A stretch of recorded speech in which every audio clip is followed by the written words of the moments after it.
Chancellor of the Exchequer Philip Hammond has today unveiled his second budget of the year, as per his new timeline of a full budget in the autumn and an update in the spring.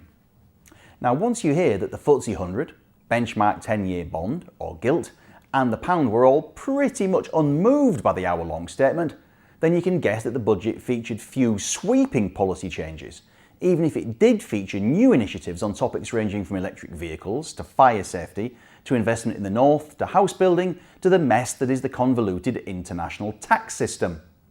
However, there are 6 key points of which advisors and clients need to be aware from a personal finance perspective, and they are as follows.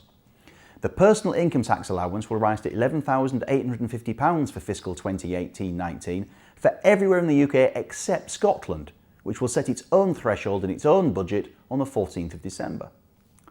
The higher rate income tax threshold will rise to £46,350 for fiscal 2018-19, though again not for Scotland.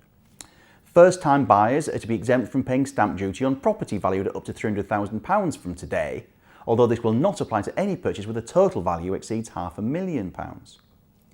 The pension's lifetime allowance will be £1.03 million from 2018-19, rising in line with the Consumer Price Index as previously stated.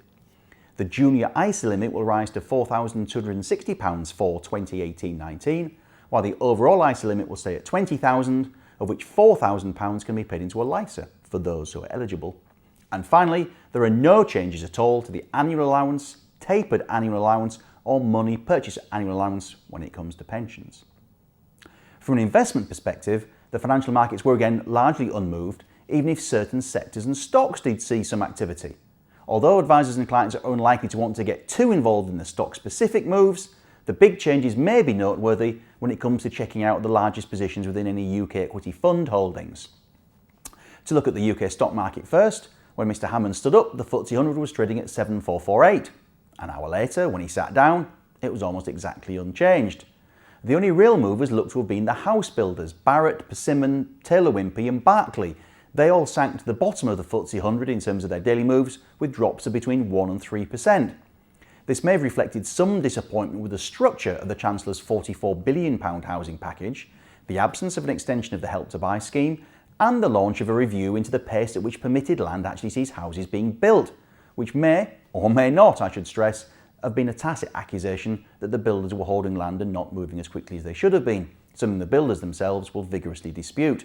By contrast, estate agents such as Foxtons and Countrywide were up amid hopes for fresh activity amongst first-time house buyers.